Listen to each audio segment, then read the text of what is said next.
County Board of Supervisors for Monday, February 21st, 2022 into order and have roll call and public notification.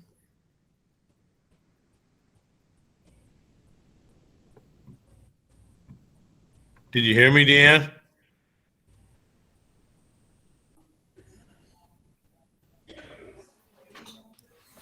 Can anybody hear me? I can hear you.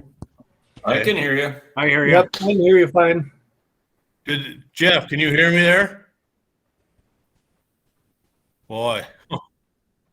Okay.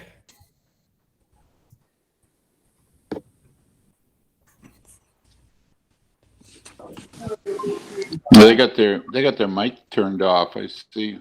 Stacy Wendell is online? Yes. Dana Heller. Here. Bob Anderson. Just joined. Okay. Tim Buchanan. Here. Don Horstman. Present. Bill Efforts. Yes. Bert Skinner. Here. Dale Heineke. Here. Bob Rogers. Here. Oscar Stowe. Here. Don Banks. Here. Terry Lee. Here. Carolyn Bartlett. Here. Here. Bill Schradel. Present. Gary Taxdahl. Here. Jim Gord. He let us know he wouldn't be able to be here today. Here. Roberta Mogenteen. Here. Pete Olson. Here. Steve Johnson. Here. Carol Moen. Here. Eric Tanier. Here. And Louis Oakey. Here. Okay, so we have got 28 to 29 present right now. I, Dan Cook, County Clerk, have complied with open meeting public notification laws. Meeting notices are posted on the electronic meeting notice board in the first and second floor of the Government Center and main floor of the Justice Center. In addition, all 5 minutes have been notified. And this amended agenda was posted on February 17th at 8:56 a.m. Deanne? Well, I couldn't hear you about 15 minutes ago or less than that. Did you have your mic muted or something? No, I'm not logged into Teams at all. So Okay. Now, you just said we had 29, but I believe we have 11 online and 17 present and 1 absent. Is that right? we have 28 present and 1 absent. Okay. All right. All right. Doing the invocation will be Pastor Todd Aronson from the Red Cedar Church in Rice Lake. Stand, please. And Todd, you're on. Our Heavenly Father, God, we thank you for these county supervisors. God, we thank you for the work that they have before them. And God, we just ask for your unity among them. We ask for, even with this technology between the Zoom and the communicating in the room there, that you were able to work through that and so that they can just have clear communication and that you will be glorified in the work that they do. They invite you in this invocation to be present in the meeting. And so, God, we ask that you be present in the work and that they can accomplish what you want done, along with the work and what the people of Barron County want done. So, God, we ask that you will bless this time as they meet together. In Jesus' name, amen. Amen. Amen. Thank you, Pastor. All right. Pledge of allegiance to the flag of the United States of America, of the United States of America, stands to the republic for which it stands, indivisible, with liberty and justice for all. Thank you. Well, I'm glad to see so many brave souls there. I thought it was going to get a lot more snow here, and I guess it's kind of a test anyway. Maybe the chairperson doesn't have to be present, so we'll find out by the end of the evening. I think he does. I couldn't hear that.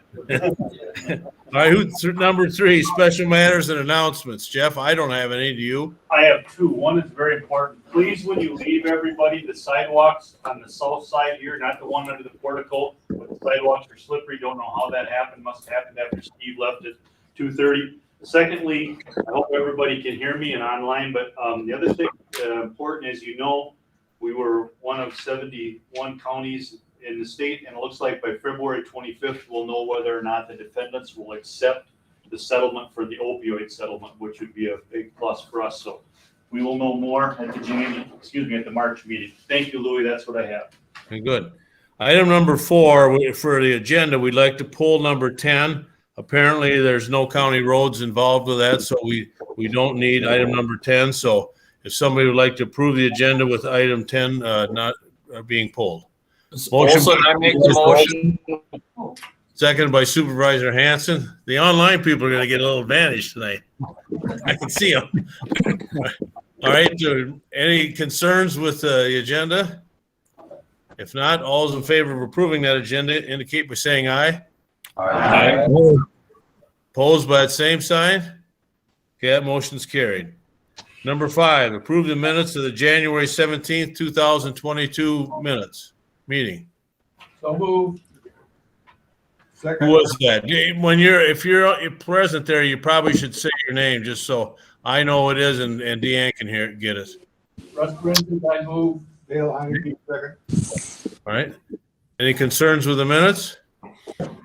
Not. All those in favor of approving those minutes indicate by saying aye. Aye. Opposed by the same sign? Okay, that motion's carried. Number 6, public comment. You don't have any, Deanne? Okay. Item number 7, update on the highway facilities by our highway commissioner survey and the auditorium upgrades, which I guess Jeff has handed out some information, and our county T bridge.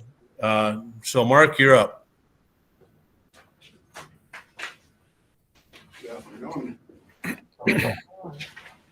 So Jody's bringing up some slides we took today. Okay. We're just gonna talk just very quickly about, we're working on 3 buildings right now. The Wash Bay building, that is substantially complete as far as the structure goes. Now we're working on the interior of the building. Hydrochem is our vendor that's doing the washing equipment. They're supposed to be on site in the next week. Then there's the other trades will follow them, the plumbers and the electricians again, to get their stuff hooked up. So that building's coming along. The unheated one, the unheated building on that side, that's the ADRC and Government Center parking area. We've got some, in the corner of that building, there's 3 little rooms that are heated. One is the mechanical room, one is the restroom, and one is the standpipe for the dry hydrant system for the sprinklers. Right now they're finishing that with, taping, mudding, and painting. And later this week they'll get the electric heaters in there in that 3 little area. And then that building will be as far as they can go too. We're waiting on things like garage doors, garage door openers, that type of stuff. We're being told maybe April for some of the garage doors, even though we ordered them last April. That's the supply of the world that we live in right now. On the main building, you'll see when we get to this, we're working on panels in the mechanics area right now. And this week, weather permitting, of course, we're scheduled to start setting the deck panels over the top of the sign shop and over the top of the part storage area. And then the structural steel inside that mechanics area is going to be going on too. So that'll be the columns and the beams for the bridge crane. And then the iron workers will set, once they get the caps up on the planks up on the 2 rooms, then they'll start setting the joists for the roof. So it's going to start. You're not going to see a lot of change now in the next few weeks from the outside of the building because everything is concentrated on that particular part of the building. And then they'll get back to setting panels for the rest of it. So what I thought we'd show you, this is the Wash Bay building. This side is the automatic wash, and this side is hand wash. So you can kind of see that. That's where we're coming along. This side's got garage doors and springs in it. This side does not. If you go to the next one, Jody. So that's the unheated one. That's where the ADRC and the Government Center vehicles will go. That little room that I'm talking about is off in that corner there. So if you go to the next one, Jody. So that's just how they sit on the site. That's the wash bay. This is the unheated building. Go to the next one, please. That's what's doing all the work. I'm a crane guy. I've built bridges for quite a few years, so I kind of like this stuff, but That's a 220 ton capacity crane. So they're bringing in one later this week. That's about 90 ton to start setting the bar joists and stuff. It's 2 separate contractors. That 90 ton crane is a lot bigger than anything I worked with when I was in the industry on a routine basis. But this crane is going to make that 100 tonner look small. So go to the next one, please. So this is the scale. We relocated our scale and we have a new scale house that's currently functioning. It's just not hardwired in where we can get any of the data right now. So everybody is writing out hand tickets. Go to the next one. So this is looking from the highway office at the new building. This wall is actually the wall that's between what we'll call the service area, the parts and mechanics area and sign shop is all back in here.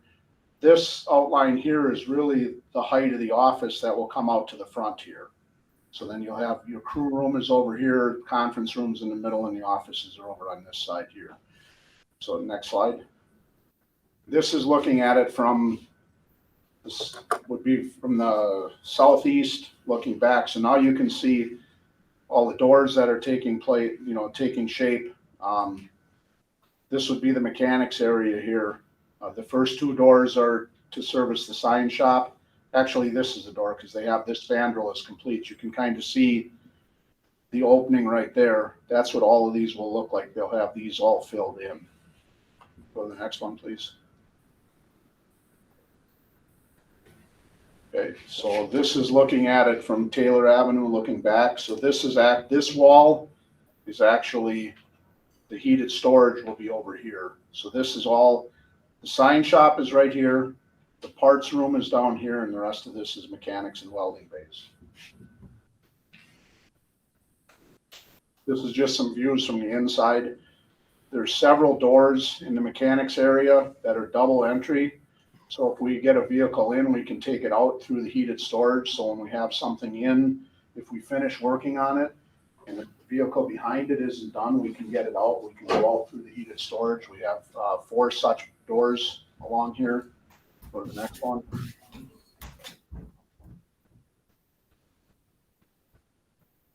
Okay, this is looking in to the parts room. So if you go to the next one, we'll kind of go into that inside the building here. So what you've got here is the startings. This is the hallway. This panel is the hallway, and there's stairs that go up to the 2nd level. Over here will be a parts receiving area. In the center is the oil storage area, and on this side over here is the electrical room. And then there's office space over here for the equipment facility manager. The parts room is this area here. Next one. And then this is looking down the building. You can see this building inside the building is actually, that's the sign shop. And then what I was talking about setting the precast panels later this week, they're setting them over the top of here and over the top of that parts room that we were just in. Next one. That might be it. Oh. And then this is looking out. This is looking back towards the trailer court and Jerome's. This is the mechanics area is really what it is. That sign shop that we just talked about, that's back here. This is the mechanics area. So. Mark, is Supervisor Gores keeping a watchful eye on everything? Sure. Right. He and Punky take turns, Lloyd. Do they? All right. Does anybody have any questions for Mark? I think, okay, Gary, go ahead, Gary. Yeah, Mark, are the signs stored up on a 2nd level? Do you have to go up and down stairs to get things? The main sign storage is on the main level. Up above the sign shop is storage for things that you wouldn't use regularly. But yeah, there is storage up above that. Okay, thanks. Any other questions? I have questions that people have asked me. That's the building that's there now. That's not the building. We have another, That's correct, yes. If we you have go another back- whole go section to- coming on the other go side of back that to, like, building. Well, we don't need to, but if you go, where we talked about the wall between the heated storage and the mechanics area, there's a whole nother part of that building that goes out towards Taylor Avenue. That's where all of the equipment will be parked. So, Any further questions? Not Mark, thank you. You're doing an excellent job given the trying times with all this stuff, you know. and, So, should jump right to Highway T update too, Louis? sure. Okay, the Vermilion River Bridge on Highway T, everybody remembers last fall, we posted that. We had some structural issues there. You all allocated funding for us to proceed with that project. We took bids on the project on Friday. So I think we started design in November and we're taking bids on it last week. And we're gonna break ground on it the 1st of April, as long as weather cooperates. The low bid that was received is a very reputable contractor, a lot of history in bridge work, and he was under our engineer's estimate. So that's good news. Good. Now I'll find another way to spend money. I got some money spent for you. Yeah, we got that coming up, the next two items, so. I'm not sure, should I just say here? Yeah. Any further questions on item number 7 for Mark? If not, we'll go on to item number 8. And Deanne, item number 8, item number 9, and item number 15 are going to require a roll call and a 2/3 vote in order to pass. So on number 8, the resolution authorizing the purchase of the Highway Department vehicles and equipment for the 2023 budget year. We're asking for, you've got the resolution there. It's for $1,332,000, and Jeff did a good job explaining what's going on. Mark, do you have anything further to add to that? I'll just ask if there's any questions. Is there anybody? Okay, if not, Deanne, would you take a roll call vote, please? I need a motion to approve. Oh, yeah, great. Who'd like a motion to approve the resolution? Cannon will move. I'll second Okay. it. All right, you got both the names there, Deanne? Second, Blue, second. Yes, I do. Okay. All right, roll call vote then. Todd Gerlin, Yes. Barry McRoberts, Yes. Mark Thompson, Yes. Bun Hanson, Yes. Stacy Wenzel, Yes. Dana Heller, Yes. I'm at a county board meeting. Bob Anderson, Yes. Sam Buchanan, Yeah. Don Horstman, Yes. Bill Efforts, Yes. Bert Skinner, Yes. Dale Heineke, Yes. Bob Rogers, Yes. Oscar Stove, Yes. Don Banks, Yes. Terry Lee, Yes. Carolyn Bartlett, Yes. Sam Fall, Yes. Bill Schrader, Yes. Gary Taxtel, Yes. Jim Gorth is absent, Gary Nelson, Yes. Roberta Mosentein, Yes. Pete Olson, Yes. Steve Johnson, Yes. Carol Moen, Yes. Eric Panier, Yes. Louis Oki, Yes. Russ Rinzig. Yes. Okay, that carries with 28 yes and 1 absent. Okay, thank you, everybody. Okay, item number 9, resolution authorizing the use of $100,000 of unassigned fund balance from the Highway Department or for the purpose of developing engineering plans for County P and County U. And if you remember, it's detailed out in the Jeff's memo, but we had previously on, 2021-19, we had appropriated $250,000, but based on design increases and real estate acquisition, the Highway Department was informed that we needed possibly another $100,000. So that's the reason for this resolution. Could I get a motion to bring that onto the floor? Trill. Yes. McRoberts, second. Okay, by Supervisor Stradle and seconded by Supervisor McRoberts. Okay, now do we have any discussion now that we've got the resolution to approve this? Mark, do we have to buy more property in order to facilitate this or what? Yes, that's part of what we're looking at here. We have, we're minimizing the impact to the right of way on these projects, both U and P. On U, if you've driven that area, all the curves are very sharp, and we're gonna bring those out to a 30 or 35 mile an hour design standard, which means we have to get some real estate on the inside of the curve to make them flatter. On P, it primarily, almost exclusively where there's bigger culvert pipes, we need to chase the slopes further, because right now the slopes are so steep, it's unsafe. If the driver were to depart the road, you're going right down the hill. So that's the real estate portion of it. The design portion is really to get these from 60, what Stan would understand this, from 60% design to 100% design for the PSEs. We couldn't get to that point till we knew what direction we were going to go with for funding. And right now, there is a funding opportunity that's open. We've decided we're going to apply with using Highway P first. That funding opportunity has to be in by the 1st of April, and then we'll turn around and put the Highway U project in on the 1st of June application cycle. No guarantees that we're going to get the funding, but this is that bipartisan infrastructure law funding that we've got extra funding into the state for.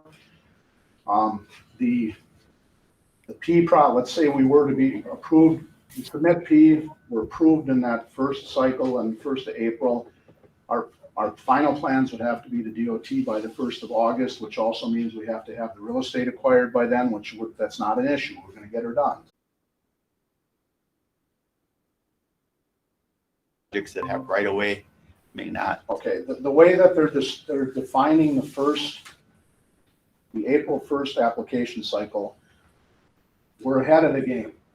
The DOT is saying no design projects. We're already in design and we're not asking for federal funds for the design.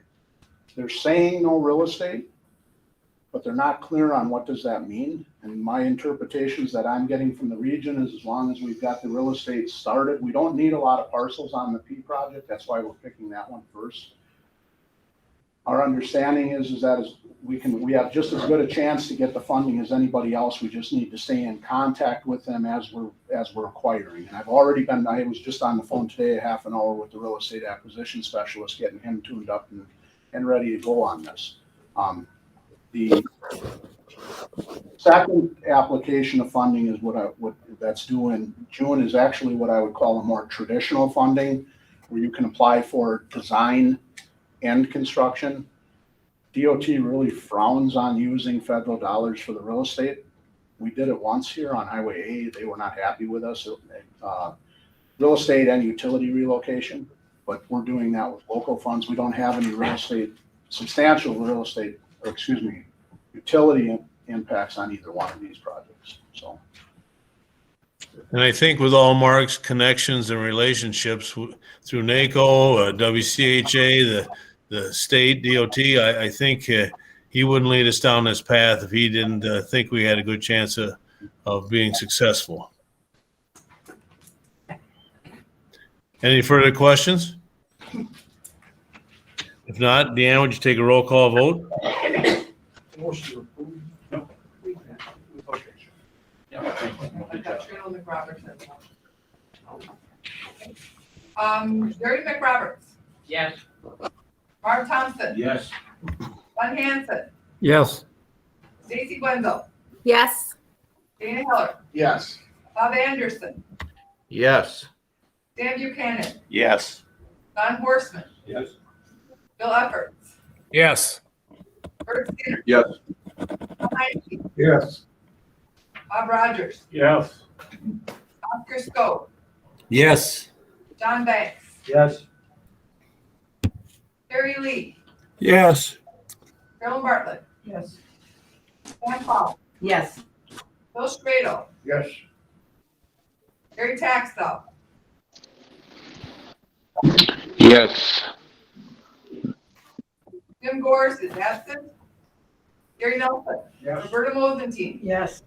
Pete Olson, Yes. Steve Johnson, Yes. Carol Moen, Yes. Eric Panda, Yes. Louis Oki, Yes. Russ Rinzig, Yes. Todd Gerlin. Yes. Okay, so we have 28 yes and 1 absent. So that again passed. Thank you, everybody. Item number 10, we pulled. Item number 11, the acid gas removal system upgrade by Brent Bond, Waste Energy and Recycling Plant Manager. You're on, Brent. And Andy, is Andy with you there too? Yeah, we got Andy with us too. Yeah, right. there might be one more gentleman showing up. I hope Dave's here too. So I don't know where he'll be. So good evening. As Louis said, I'm Brent Bond, the Waste Energy Plant Director. I've got Andy Hanson, the Assistant Manager with me, and Dave Jones, the Maintenance Supervisor. And back in 2017, the county took over operations of the Waste Energy Plant, as you guys know. And in August of 2019, 2017 took over, 2018 is when I addressed this board with approximately 4 or 5 items, major items that we had to upgrade at the facility to operate. We have completed all of those items except for one, and we saved the biggest one to last, of course. So, and the one I'm talking about is the acid gas removal system. So I'm not going to take up a whole lot of time. I only have 10 slides here, and my goal is basically just to remind this board of the conversations we've been having and the want and the need for the waste energy plant to replace this equipment. So I'll just get started here. This is gonna work. So it's kind of hard to read, but just real simply, what is an acid gas removal system? And it is basically a system of pieces or piece of equipment or pieces of equipment which remove acid gases from the flue gas. It's very simple. The acid gas removal system removes acid gas from the flue gas, from the gases that are exiting our stack.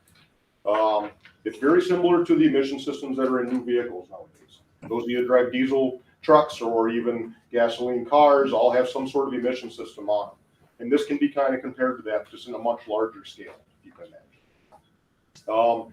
The acid gas removal system removes certain acid gases and certain heavy metals, all of which we are regulated by with the EPA and the DNR. So some of the acid gases are sulfur dioxide and hydrogen chloride, which is the 2 acid gases.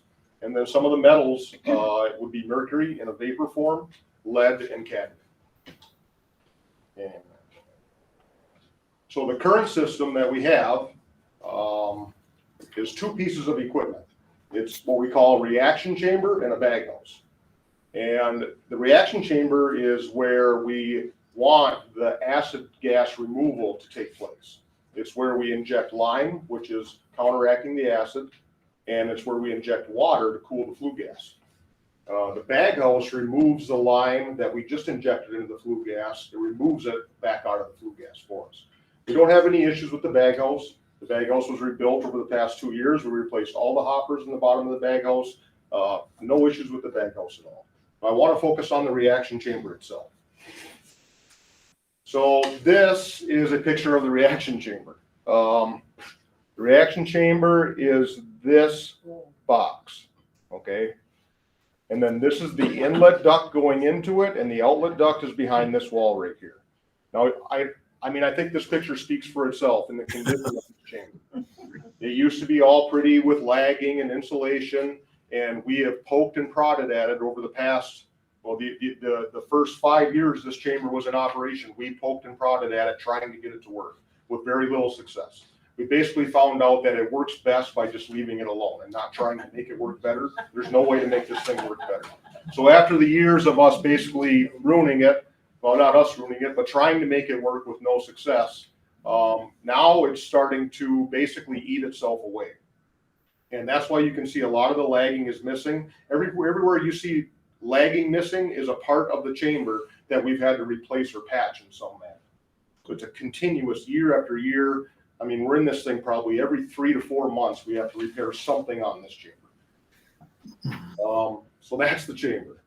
And what it does is we have lime and water are injected in this chamber into the flue gas. So the flue gas is moving. It's approximately 38,000 cubic feet a minute of flue gas is moving through the duct. And when it gets into a large area, the flue gas slows down. And so while the flue gas is slowing down, we inject water and lime into it. And we want that flue gas to mix with the water and the lime to take out the acid gases. This current design is nothing more than just a big duct. There's nothing in it. There's no impingers or impactors. There's no venturis. There's nothing to force that gas to mix with the lime or with the water. Very inefficient. We are currently probably utilizing somewhere between 10, well, that's the first line there, between 10 and maybe 20 on a good day, but about 10% of the lime is being utilized. All the lime that goes in there, about 10% of it is actually being used. The other 80 to 90% is simply zipping through the system, getting caught in the bag house, and we're paying for it to get rid of it in ash.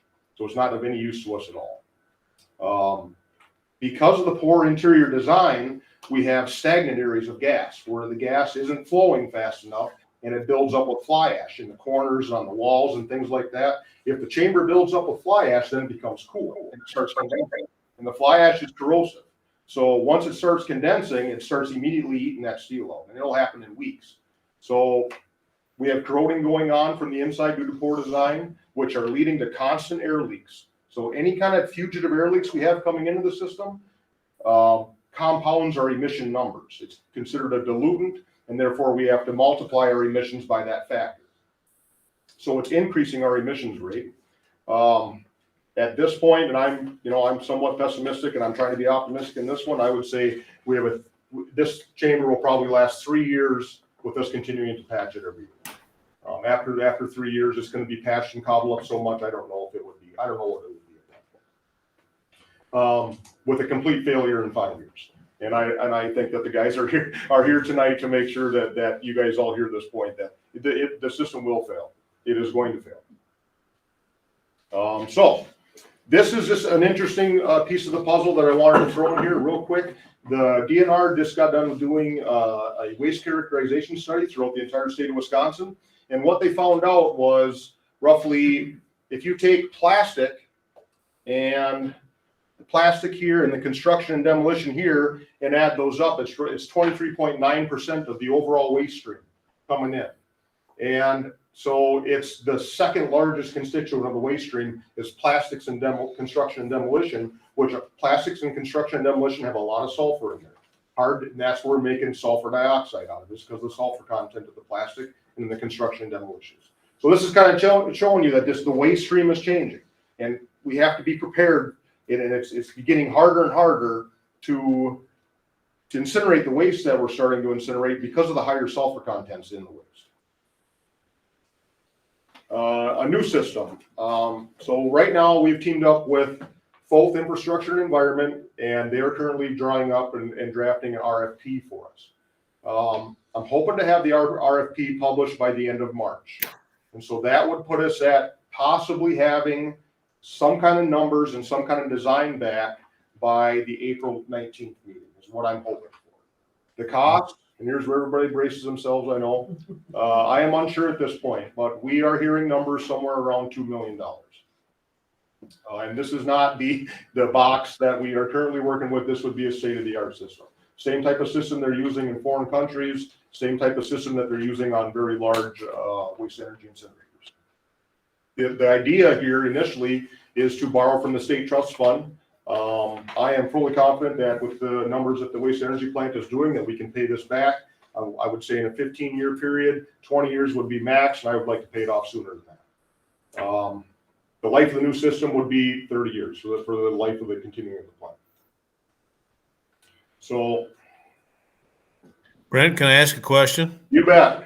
What goes into that payback? Is that including the savings we're going to have on the lime? Yeah, let me get to the next slide here, Louis. Okay, all right, So, sorry.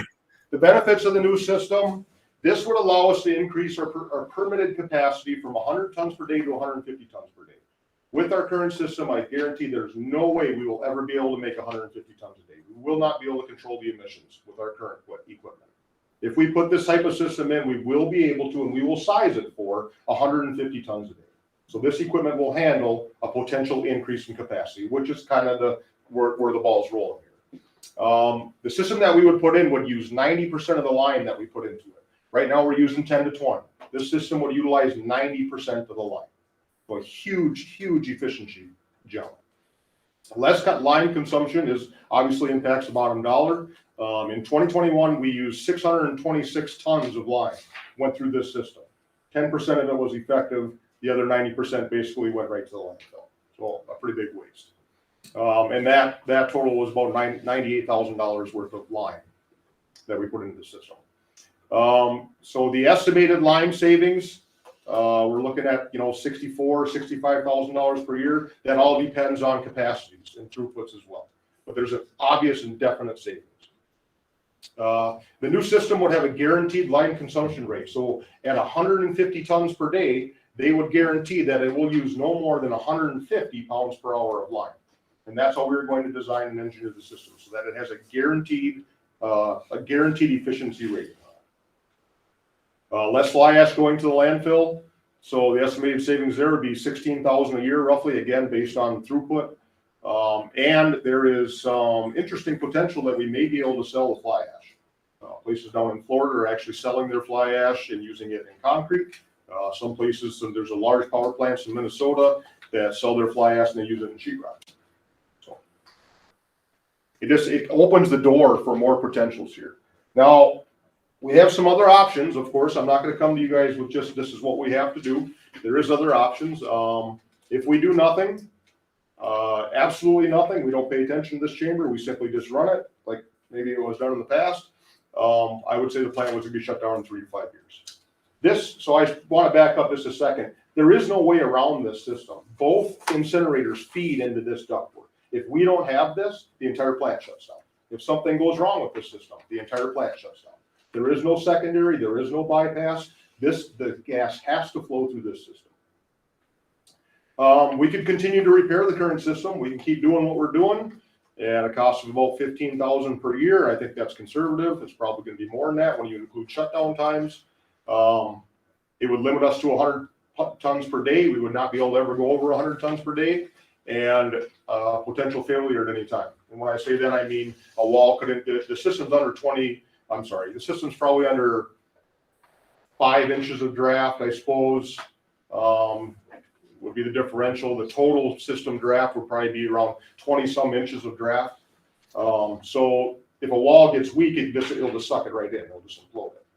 So when I say potential failure at any time, I mean that there's potential that an entire wall could give way.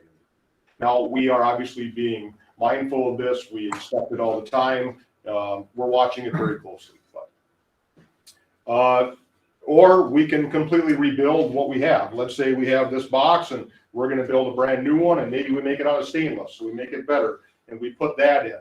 Probably looking at somewhere around $100,000 to rebuild and replace it.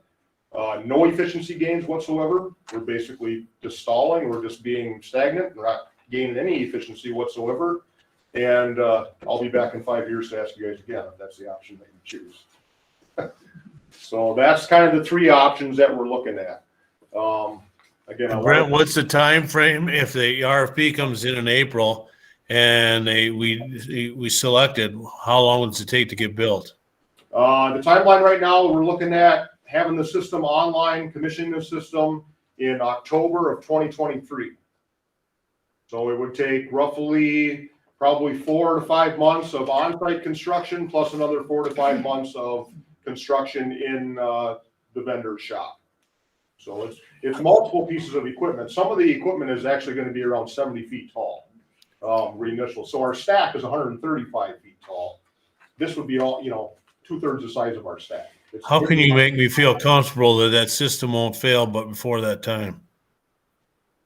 Well, we watch it very closely. We have staff on site all the time.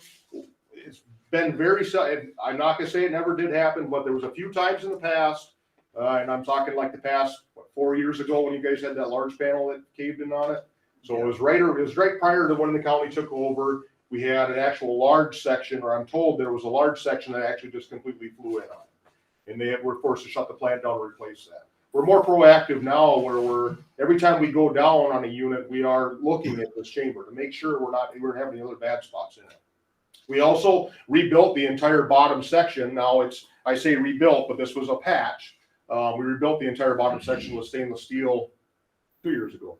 would have been 2 years ago. And this last fall, we shut the entire plant down to do a really thorough internal inspection of this chamber. With that, we took the necessary steps we had to do. We figured we did a year's worth of patching from our internal inspection to try to determine what we had to do to hold this thing together, with plans on revisiting during a future shutdown to continue to monitor from the inside out to really find any problem areas and repair them as we need to. So Then is there any chance this would fail? We wouldn't catch it and we'd release a bunch of gas into the air and we'd be fined. no, it'd be an automatic plant shutdown. If it failed, the incinerators would go positive, the PLC and all the safety equipment and the process we have in place would automatically shut the plant down. So it wouldn't be an emissions issue at this point. Okay. It wouldn't be an emissions issue at this point, not that I can see. During construction, how long would the plant be shut down for that 4-month period? We would actually be able to construct a completely new system on site. And so we're looking at the shutdown time of being only roughly 2 weeks. We would have this all ready to go. We would simply connect the duct, just hook the system up, cut this system out, turn it on. Now with that, there's obviously, some commissioning things that we have to do to make sure it's running the way it is. And that's where FOF came into play with this RFP, is there was a lot of legal language that we needed to make sure was straight, because, when we turn this system on, that system's got to come out in order to turn the new system on. And if the new system doesn't work, now what do we do now? So, again, I just wanted to be brief. Is there any more questions? Any further questions from anybody? Gary? Yeah, are there any major expense projects coming in the foreseeable future, or is this one of the last ones, or what? For waste energy, this is the last and biggest one. You're probably going to hear about other upgrades and stuff that we have planned, but none of them are going to probably hit, as far as financially is concerned, what would be hitting this board, I don't think. They would all be carried out and paid for internally. So all the other projects that we've done with the replacement of the stack, which is $440,000, we've rebuilt the boilers. We just got done rebuilding the bottom portion of the incinerators. So we're talking $400,000 a year, and we've been able to cover it all ourselves. Plus the new water treatment. Water treatment over system, 30,000 a year on water treatment costs. Yep. Yep. So we're able to do it ourselves, and it's not like me, I'm nervous to stand here. I'm not one to come and ask for help, but if we can't do it ourselves, we're gonna figure out how to do it ourselves. And when I say ourselves, I mean Waste Energy. But when it comes to this one, this is the biggest part of the puzzle, and I can't swing $2 million. Brent, with what you just said about the RFP, putting a lot of legalese in there, does that mean we'll have a bonding to make sure that if they don't perform, we're going to get money? Yes. There'll be some kind of guarantee on performance. There'll be guarantees on the timeline that we're down. Yes. Okay. Yes. Any further questions, anybody? So again, my goal here was, I just wanted to kind of just remind this board of what's happening at Waste Energy with the S-gas removal system. I'm hoping to reapproach this board, and it may change a little bit, I know, come April. And I hope that if it does change drastically, that I would ask this board, if you are with and on board with Waste Energy, try to convey these things, try to convey this type of stuff and this attitude to the new board members, please. Brent, I think Pete's got another question. I don't have a question. I just have a comment. I've been involved with Waste Energy now for about 15 years. And the time since the county's taken over operation, what we're dealing with and seeing and how proactive we are, it's just night and day difference between what we had before. And I commend the board for the decision to move forward with taking over and operating it, and the fellows that have been managing it, the current group and Mr. Zeltner prior to that. So I appreciate what you're doing, and I hope the rest of the board does. Thank you. Okay. Thanks again, Brent. That was an excellent presentation. And unless there's any further questions, we'll move on. All right. Thank you, Brent. One thing. Yep. last month, Jeff had suggested that we all go and watch the Rice Lake Cable Commission presentation that Jeff and Brent had put together on the incinerator. If you haven't done it, do it. It's good stuff. It explains it better than anything I've ever heard, and that's the whole incinerator plant. So if you haven't seen that, please go take a look at it. It's really well done, and thank you to you two for doing that. And don't, I mean, give me a call. If you want a tour, I can give you a 10-minute tour and give you a 10-hour tour. I mean, please, it's hard for me to explain this type of stuff. When I bring you there, I'll show you exactly how the thing works. Well, if you get this going here, I got a feeling you're going to be giving a lot of tours to other counties and other states, because I think this is going to be the wave of the future. So, okay. Any further questions or comments? Okay, if not, we'll move on to item number 12, the zoning ordinance amendment. That's rezoning the town of Almena where Thomas B. and West IRA. Could I get a motion to approve that? Rogers moves. Heineke, second. Okay. Is there any further concerns or questions? Not, all is in favor of approving that zoning ordinance indicate by saying aye. Aye. Opposed by the same sign. Okay, motion's carried. Item number 13. Now be careful. This is a resolution you're going to be approving it, but you're actually denying the petition for rezoning for Judith Lehman, owner, and Brian Gilman, agent. Could I get a motion to bring that, to approve that, the resolution? Motion by Supervisor Garland. Rogers second. Second, okay. Any further concerns or questions by anybody? If not, all is in favor of approving that resolution which denies the petition, indicate by saying aye. Aye. Aye. Opposed, say no. Okay, thank you. Item number 14, a resolution supporting Mosaic Technologies, Inc. broadband expansion grant. They're looking for a $100,000 grant for a $3 million project. Mosaic is really doing what these grants were supposed to do, is help rural America, not like the big boys who just went for the easy targets and the big money. So can I get a motion to approve that resolution? Motion by Supervisor Anderson. Heller, second. Second by Supervisor Heller. Do we have any concerns or questions on that resolution?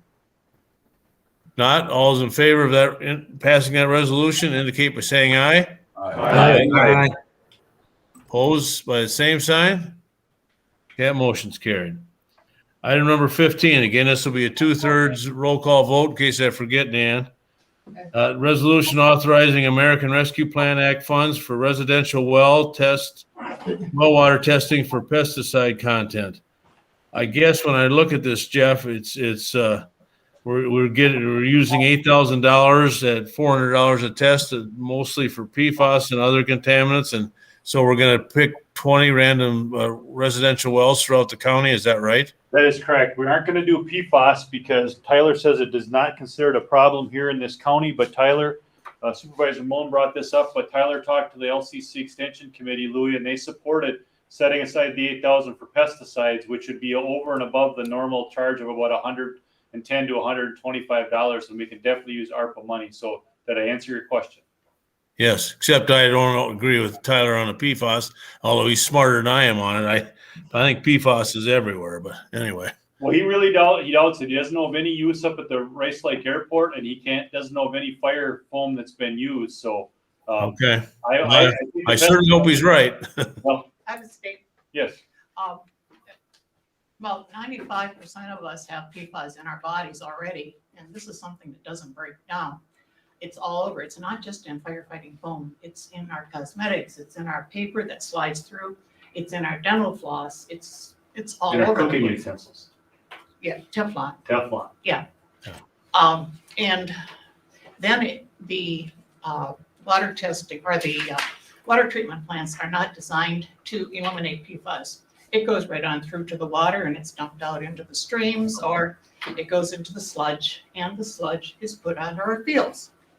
So eventually this is going to build up in our fields that are producing corn, oats, everything. So it's going to go right back into our bodies again. and we don't know it. We really need something to test for it. I mean, just because somebody thinks it's not there because we don't have firefighting foam, doesn't mean it really isn't. We should have some evidence, because if this gets to be a problem later, we're gonna look pretty stupid to say we didn't test for it because it's not there.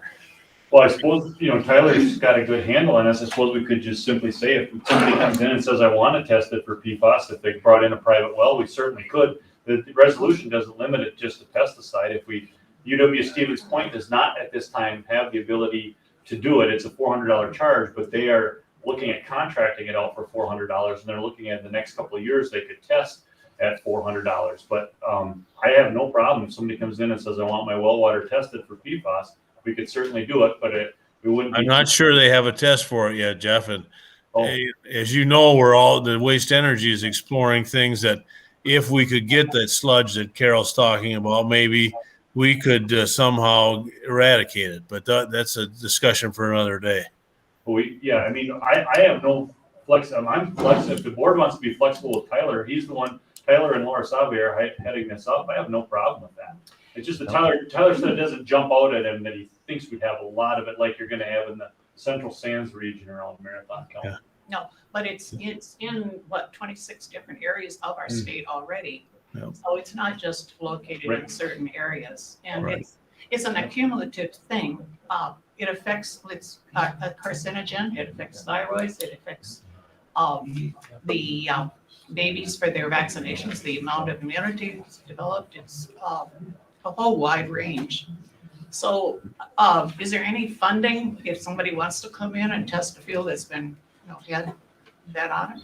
I don't think we have I don't even know if anybody has the ability to test a field. All they would do is have the ability to test a well water. Okay, And that would be through But, UW yeah. Stevens Point.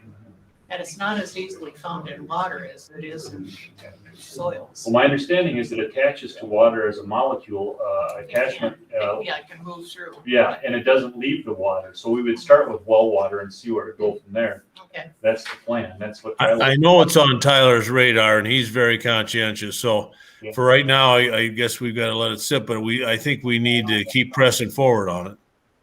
I would recommend approval of this. I think this is a good use of $8,000. To at least have some baseline testing on top of what we've set aside in the budget for 2022. Did somebody make a motion to pass this yet? So, I would I'll make a move to motion. approve it, Russ Rinsing. Radel second. Okay. Is there any further discussion? If not, all is in favor of passing this resolution authorizing American Rescue Plan Act. Need a roll call. Roll call. Oh, yeah, you're right. Go ahead, Deanne. See, I knew you'd have to catch me. Marv Thompson. Yes. Bud Hanson. He had to go to another meeting. Okay, we did that. Stacy Wendell. Stacy Wendell.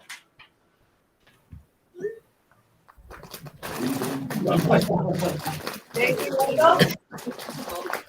Yes, sorry. Jimmy Heller. Yes. Bob Anderson. Yes. Dan Buchanan. Yes. Don Horstman. Yes. Bill Efforts. Yes. Wood Skinner. Yes. Dale Heineke. Yes. Bob Rogers. Yes. Oscar Stowe. Yes. John Banks. Yes. Terry Lee. Yes. Carol Bartlett. Pam Fall. yes. Bill Stradle. Yes. Gary Taxell. Yes. Jim Gores is absent. Gary Nelson. Yes. Bert Moldentine. Yes. Steve Olson. Yes. Steve Johnson. Yes. Carol Moore. Yes. Eric Tanger. Yes. Uyoki. Yes. Russ Rinzin. Yes. Todd Gerlin. Yes. Gary McRoberts. Yes. So at this time, we have 27 yes and 2 absent. Okay, that passes, and thank you. Item number 16, resolution requesting the Wisconsin Department of Natural Resources maintain 2 full-time wardens in Barron County. The resolution, I think, speaks for itself. The the sheriff's department is endorsing it. I think there's going to be, hard to do, but we need to support it in my mind. So could I get a motion to approve that resolution? Yes. Mosenting. Second? Second. You got the name there, Deanne? I do. Okay. Any further discussion on that? I'd like to ask the sheriff, are we in danger of losing one of them? What's the deal? We were denied, the second warden, the warden retired, we were denied that spot. We did have two. We had to, and So it we're didn't just- get filled. Oh, we're just replacing. Well, they're not gonna replace it, that's the problem. Well, they don't want to. Well, yeah, and I just learned Polk County has 3 and most of the other counties around us have only 1, with one county having 0, Ashland has 0 right now, so, yeah, I don't know what it is, but everything helps. The state patrol one seems to be helping, raise awareness anyway, Yeah, so this is a big help. thank you. Okay, any further questions? Another question. If not, all those in favor indicate by saying aye. Opposed by the same sign? Yeah, motion's carried. Item number 17, resolution establishing salaries for the sheriff and clerk of court. The resolution lays out what's going on there. It's basically 2% the first 2 years and 4% after that. The sheriff had an initial bump to the 4.6, and that was to increase his salary a little bit to get him closer to our chief deputy who makes more money than he does, and that's, I guess, normal. But I've got to say, the executive looked at this, and our sheriff, he goes above and beyond his duties, what he does for the public relations and carrying out his responsibilities for our county. So I'm in favor of it. I guess I'd like to get a resolution or a motion to approve this resolution, then we can have discussion if need be. Also, did I move for the resolution? Okay. Motion by Supervisor Olson, seconded by Mosenting. Mosey. Okay, now is there any further discussion on this? Okay, if not, all those in favor indicate by saying aye. I got more of a comment. I Okay. would propose a 4.6 in lieu of the crime wave that this guy has to put up with every year. I guess I'm gonna support it. Yeah, and he and Stacy work well together too, and I think they're doing the best they can given the situation. So. Okay, is there any further questions or comments? Not, all those in favor indicate by saying aye. Aye. Opposed, say no. Yeah, the resolution's carried. Item number 18, April 19th, county board meeting, location change. Guess Jeff would like us to make a motion to formally say that we're gonna meet at Mosaic in Cameron on the 19th at, what time, Jeff? 9 a.m. 9 a.m., right? That's correct. Any motion to approve that? McRoberts, yes. McRoberts was yes. And a second? Buchanan will second. Any further discussion? Not, all is in favor of changing that, or changing the location to Mosaic on April 19th at 9 a.m. indicate by saying aye. Aye. Opposed by the same sign? That motion's carried. Item number 19, you're up, Jeff. Jody will go first. Okay.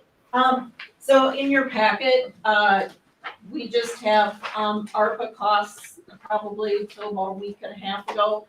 So far, we've expended about 158,000.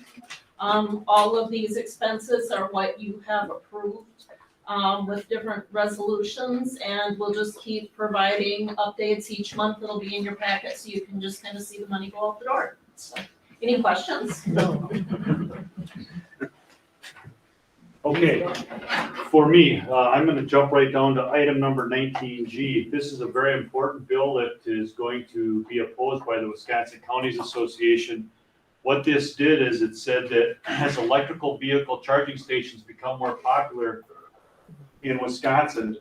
The bill as originally proposed said that there could be public-private partnerships. There was an amendment made to Senate Bill 573 that said no municipality can participate in any way in a charging station. This happened last week when 2 weeks ago when Louis and I were at the WCA legislative conference. So I called Brent, and that's why he's sitting here. I said, Brent, don't we generate electricity? Do we have excess capacity? And he said, yes. So I approached Wisconsin Counties Association, and they were opposed to the bill because the smaller counties north of us, some of the smaller counties north of us don't have the luxury of having a Quick Trip or a big corporation. Their gas suppliers, your local filling station, is a mom and pop, and they don't have the ability to set up an electrical vehicle charging station. So the Wisconsin Counties Association was opposed to this because the smaller counties were opposed to this. I think this is bad governance. I mean, we generate electricity. We have extra steam. We could set up an electrical vehicle charging station at the waste energy plant and charge vehicles if that's what people wanted at commercial rates or even less because we have excess capacity. I just bring that up as something that Louis and I ran into down at the legislative exchange. I think the Wisconsin Counties Association is right on, and I think the smaller counties across the state, like a Langlade or a Bayfield or an Ashland, are spot on. They don't have the Quick Trips, they don't have the BPs, they don't have those things that set these up. So that's an interesting dynamic. Jeff, did I read that Wheeler report wrong? No, that they you read it wrong. It was passed. Okay. Prohibiting any municipality of any size from participating in anything like this. So I thought maybe they changed it, but they didn't. Okay. Item number, I'm going to go reverse order. Item number 19F, that's just correspondence. Quite interesting that there was a split in the firm at Von Briesen, and Andy Phillips, who is general counsel of the Wisconsin Counties Association, he is now out on his own. I put in the community service hours just as a matter of it's been a long-standing tradition. I talked about the workforce development grant that the Health and Human Services we will receive. Mr. Serby is monitoring the bipartisan infrastructure bill. It's 463 pages long. If you care to read it, put you to sleep rather quickly. I also put in the 2021 County Board per diem report. You know, we have 31 standing committees, 29 county board members, and we run at quite a little bit less than most of the states around us that have commissioners, and I always mention that. Jody's talked about item 19A. Are there any questions for me? Okay, my appointments are listed there. I'd ask the board to appoint those, please. Can I get a motion to approve the appointments that are listed there on item number 20? The Health and Human Services Board reappoint Tony Ann Knudsen, Eric Panier, and Dr. Sampson for a 3-year term. Thompson, approve. Thompson, yes. Mosentein, yes. Nobody else? Any concerns? Not all is in favor of appointing those 3 individuals indicate by saying aye. Aye. Opposed by the same sign? That motion's carried. Item number 21, I believe, John, is that you? Yes. I request that the board disallow a claim that we received. It was a claim by Michael Plant and Julie Plant and Donaldson Thomas. This relates to a zoning issue on Bear Lake. First off, their claim is a little premature. We've not even taken any enforcement action against them. They're asking for basically the court to issue a advisory opinion saying that we have to reset the high water mark so that their encroachment into the setback is not an encroachment. We don't set the high water mark, the DNR does. So I'm going to just ask for you to deny the claim. That gives them 180 days to file a lawsuit if they so desire. Can I get a motion to disallow that claim? Riddle. Keller, yes. Okay. Any further discussion? Not all is in favor of disallowing that claim indicate by saying aye. Aye. Opposed by the same sign? That motion's carried. Number 22, Jeff? Nothing further than what's in my update. Okay. And number 23, are we going to closed session? I will try to handle it in open session if I may, John. I'll keep this very brief. We'll go into closed session if the county board desires to get all of the gory details. My request of you is to make a motion to allow a one-time exception to our self-funded health insurance policy to pay for an air ambulance claim. This was what's called, in Wisconsin, is called a surprise billing. The original charge was $35,037 and no cents. We've negotiated a one-time payment that would not affect the people involved, it would not affect their credit rating. This has been negotiated down to $15,766.65. What I'm asking for is a motion from the county board to allow a payment of $15,766.65 to be paid this week. When we negotiated this, we told them we'd pay it in 15 days. They're willing to settle if we pay immediately for that amount. And this is a one-time exception for a self-funded health insurance fund to make this payment. And that surprise claim as of 1/1/2022 has been outlawed, so that this will never happen again like this, right? Right, Wisconsin now has surprise billing law. We didn't have that when this happened. Make a motion to approve that. Motion, that's a motion by Supervisor Horstman, I will second. second by Supervisor Moan. Okay, is there any concerns or questions? Anybody need to go into closed session and get the gory details? Not? All those in favor of approving the payment of one-time payment of $15,766.65 for this air ambulance claim, indicate by saying aye. Aye. If you're against, say no.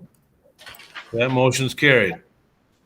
Okay, I guess it's 6:06 and anything else, Jeff? I have nothing, sir. Okay, we'll adjourn by unanimous consent at 6:06, 6:07 actually. Thanks, everybody. Thank you.